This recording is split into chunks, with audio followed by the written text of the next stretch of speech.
m'appelle Isabelle Fréchon, j'ai 53 ans, j'habite à Montesson dans les Yvelines. J'ai une vingtaine d'années d'expérience dans le consulting et dans les ressources humaines et le système d'information.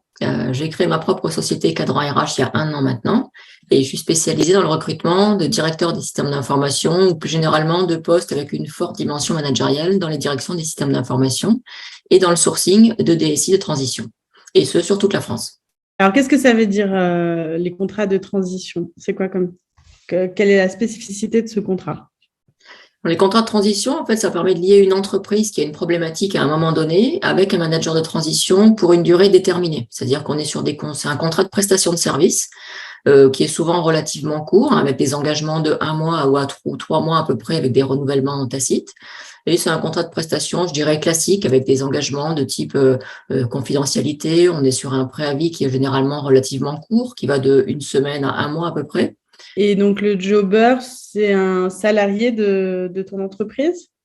Ça peut être soit un salarié de l'entreprise, soit quelqu'un qui est indépendant, avec qui moi j'ai créé un contrat de prestation également. Ça peut être aussi quelqu'un qui est en portage salarial et qui a créé un contrat, lui, avec la société de portage salarial. Et à ce moment-là, le contrat de transition est fait entre l'entreprise cliente et l'entreprise de portage salarial. Quelle est la spécificité du contrat de transition? Pourquoi faire appel à quelqu'un de chez toi? Alors, on va faire appel à un manager de transition. Il y a plusieurs cas de figure qui se présentent. Le cas le plus classique, c'est effectivement alors, je vais prendre l'exemple du DSI parce que c'est celui que je connais le mieux, mais on pourrait le dupliquer sur des fonctions DAF ou DRH. Le cas le plus classique, on a le DSI qui est parti et la mission de recrutement tarde un petit peu, et donc pour éviter la latence de poste pendant cette durée, on fait appel à un manager de transition. Donc son rôle pendant ce temps-là va être vraiment de gérer ce qu'on appelle les affaires courantes. En tout cas, c'est pas quelqu'un qui va prendre des grandes décisions de changement d'organisation pour l'équipe, par exemple. Il va plutôt assurer les affaires courantes. Ça peut être le cas aussi d'aider l'entreprise à franchir un cap, c'est-à-dire qu'à un moment donné, l'entreprise doit grandir et elle n'a pas forcément les bonnes compétences ou les bonnes expertises en interne. Donc, pendant une durée déterminée, elle va faire appel à un manager de transition qui a ces bonnes expertises. Il y a par exemple le cas d'une transformation digitale dans une entreprise. Il y a certaines entreprises qui feront le choix de faire appel à un manager de transition pendant 12-15 mois à peu près, parce que c'est des profils qui ont des vraies belles expertises, et la société se dit finalement, si j'avais cette ressource chez moi en interne, à la fin de ce projet, parfois je ne saurais pas quoi en faire, ou je ne saurais pas comment l'utiliser, comment le mobiliser. Donc je préfère prendre un profil externe pendant une durée déterminée, et ensuite il peut vaguer aller sur d'autres projets. Okay. Ça peut être aussi le cas d'un départ d'un manager qui est non maîtrisé. Voilà, un manager qui du jour au lendemain fait une absence de poste, et donc du coup il part avec ses connaissances. Ça peut être parfois quelqu'un qui est depuis 15 ou 20 ans dans la société et qui part avec toutes ses compétences du jour au lendemain. Donc là, le manager de transition vient vraiment en opération pompier, on va dire, pour refaire peut-être de la documentation, pour comprendre comment ça fonctionnait et surtout formaliser ce qui n'a pas pu être formalisé auparavant. Alors, c'est des missions qui sont à plein temps à chaque fois? Ils viennent La plupart du temps, c'est à plein temps, oui. On est sur des missions qui durent… alors, dans le cas de transformation digitale ou de projets un peu plus complexes, on est surtout sur des missions qui durent entre 12 à 15 mois, par exemple. Sinon, de manière globale, la durée moyenne d'une mission de transition, c'est 7 mois à peu près. Est-ce que les missions de transition sont réservées, entre guillemets, à des managers, ou est-ce que ça peut être intéressant aussi pour d'autres postes à d'autres niveaux hiérarchiques? C'est plutôt pour des profils managers, c'est-à-dire qu'on a fait souvent appel à une expertise et qui va vraiment avoir un rôle, il est autonome dans la structure, il prend ses responsabilités tout de suite, donc on est plutôt sur des profils expérimentés avec une forte dimension managériale. Sur des profils un peu moins capés, on fera plus facilement appel à un cabinet de conseil ou à une ESN en tout cas. ESN, c'est quoi? Une entreprise de services numériques, pardon. D'accord, ok, ça marche. Si on a un projet très spécifique, par exemple, de transformation digitale, donc c'est très ponctuel, ou si quelqu'un de clé de l'entreprise quitte l'entreprise et du coup, il faut faire appel à un pompier pour venir sauver un petit peu les meubles. Quels sont les avantages pour l'entreprise de faire appel à ce type de jobber? Pour l'entreprise, ça lui permet aussi d'avoir, sur une durée déterminée, une expertise qu'elle ne pourrait pas se payer en temps normal. C'est-à-dire qu'à un moment donné, elle a besoin de cette expertise. Je la prends sur 3-4 mois. Cette expertise ou ce manager permet aussi de transférer sa compétence aux équipes en interne. Et puis, on sait que au bout d'une durée déterminée, on va passer à autre chose. Ce qu'il faut voir aussi, c'est que le jobber, en fait, c'est quelqu'un qui est passionné. Il va apporter, au-delà de son expertise, il va apporter sa passion aussi. Il a fait le choix du management de transition. C'est-à-dire que quand on est manager de transition, c'est un choix. C'est pas un choix qu'on fait en attendant autre chose. C'est vraiment, voilà, c'est ce qu'il a choisi et c'est ce qu'il a envie de faire. Il a le vrai sens du service. C'est quelqu'un qui aime régler les problèmes, qui aime faire avancer les situations. Et c'est souvent des situations très complexes dans lesquelles les managers de transition arrivent et ils ont à cœur, en tout cas, voilà, de faire avancer les organisations, de faire en sorte que voilà, tout aille mieux. Alors, ça prend parfois du temps, mais en tout cas, ils ont vraiment cette capacité à comprendre rapidement les enjeux de l'entreprise et à faire avancer les choses, en tout cas. D'accord. Puis, pour l'entreprise, ça permet aussi de faire passer certains messages difficiles en ayant une posture d'externe. C'est parfois un peu lâche, on va dire, mais bon, ça fait partie des règles du jeu aussi pour l'entreprise. C'est plus facile de faire porter ces messages par un externe, notamment dans le cas de quand il y a un manager de transition, il y aura ensuite un DSI qui sera recruté derrière. Mais il y a certains messages de réorganisation ou de messages des équipes qui ont pris des mauvaises habitudes parfois, et c'est plus facile pour le manager de transition de les remettre sur les rails plutôt que pour la personne qui intègre l'entreprise sur une posture de manager, par exemple. Si elle doit commencer par gérer les problèmes d'organisation, c'est pas forcément, ça la met pas en position de succès, en tout cas pour démarrer. Quel est l'avantage pour le jobber, pour le manager de transition? Pourquoi ils choisissent ce type de façon de travailler? Il choisit ce type de fonction parce que c'est quelqu'un qui est passionné et qui a envie de découvrir des nouveaux environnements. En fait, si on regarde dans une carrière, par exemple, quelqu'un qui a 25 ans d'expérience, il a travaillé dans 4-5 entreprises dans toute sa vie, il a eu un parcours relativement classique, on va dire.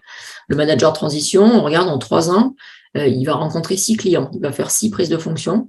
Et voilà, c'est hyper riche parce que chaque fois, il va rencontrer de nouvelles personnes, de nouveaux environnements. Il va toujours pouvoir s'appuyer sur son expérience, sur ce qu'il a déjà fait. Mais finalement, il va rencontrer beaucoup de nouvelles entreprises et il va apprendre énormément de choses. Et puis, le manager de transition, quand il est en position chez le client, il est sur la posture de sachant. C'est-à-dire que c'est le référent, c'est la personne qu'on écoute. Donc, bon, à titre personnel, ça fait toujours plaisir. Et puis, il a aussi un rôle de transmission, c'est-à-dire qu'à un moment donné dans sa carrière, enfin moi je dis toujours dans la carrière, il y a un temps pour tout. Et sur cette phase où on arrive vers 45-50 ans, c'est aussi bien de transmettre son savoir-faire, de transmettre cette expérience qu'on a acquise dans les années précédentes. Est-ce que tu as une façon de reconnaître un potentiel manager de transition? Par exemple, dans une soirée, je ne sais pas, en rencontrant du monde, est-ce qu'ils ont un profil type qu'on peut repérer de loin? Je ne sais pas si c'est un profil type, mais en tout cas, c'est quelqu'un qui, dans sa carrière, aura quand même bougé, aura travaillé dans 4-5 sociétés. C'est-à-dire que c'est quelqu'un qui a fait 25 ans dans sa carrière dans la même société. Si du jour au lendemain, il se dit, je vais être manager de transition et travailler dans différentes sociétés, ce ne sera pas forcément facile. Il faut que ce soit quelqu'un qui est pas forcément la bougeotte, mais quelqu'un qui aime les environnements, qui aime relever des défis, qui aime des challenges, qui aime rencontrer de nouvelles personnes. C'est plutôt cet aspect-là. C'est quelqu'un qui va être c'est pas un introverti, en tout cas, c'est quelqu'un qui est dans l'échange, qui est dans le contact, qui est puis dans la transmission aussi. Financièrement, pour le jobber, c'est comment? C'est mieux payé qu'un contrat traditionnel? Parce que avec le fait de changer régulièrement d'environnement de travail, j'imagine qu'on doit compenser un petit peu ce genre d'inconvénients. Oui, c'est un petit peu mieux payé, mais c'est pas forcément, vous n'allez pas forcément faire un jump de 2 fois le salaire qu'il y avait auparavant. Souvent, on calcule le taux journalier en fonction du salaire en CDI précédent et on est sur un petit peu plus. Après, ce qui va changer, c'est plutôt le fait de passer d'un mode salarié en CDI à un mode freelance, où là, il y aura des avantages qui peuvent être un petit peu différents. Est-ce qu'un manager de transition est toute l'année en poste ou est-ce qu'il a des périodes de trou? Ça dépend des cas. Il y a des managers de transition qui font aussi le choix entre 2 missions de se poser un petit peu. Ce qu'il faut savoir, c'est qu'un manager de transition qui est en mission, les 5-6 mois où il est en mission, il va travailler à 200%. C'est-à-dire qu'il va être à plein temps sur sa mission. C'est souvent très chronophage. Ça demande beaucoup d'activités. Donc, il peut faire le choix entre deux, de se poser un mois. Bon, après, ça fait aussi partie de la liberté, je dirais, de ce type de poste.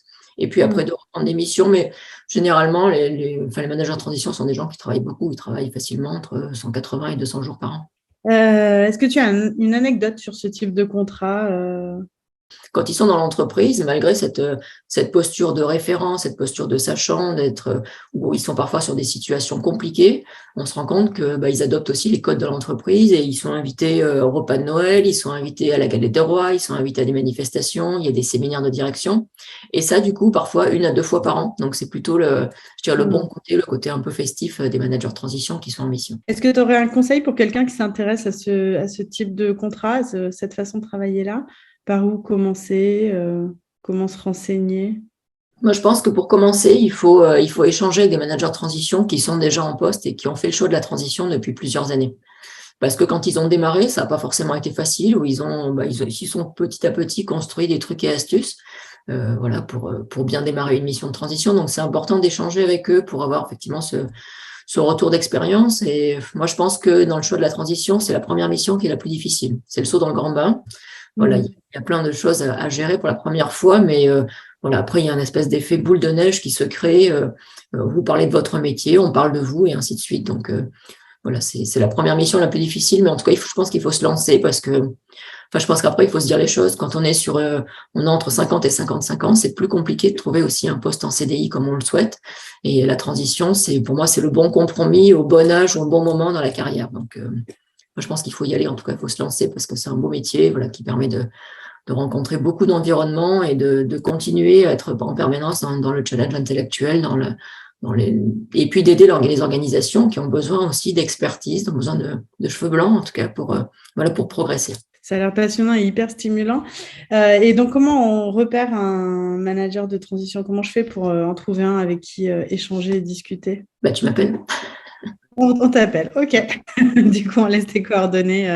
Génial. Merci beaucoup, Isabelle. On a découvert une nouvelle façon de travailler, un contrat un peu spécifique avec des personnes que moi, je visualise un peu comme des missionnaires, pas des guerriers, mais quand même des gens qui ont envie d'y aller, qui aiment le travail et qui sont motivés, je pense.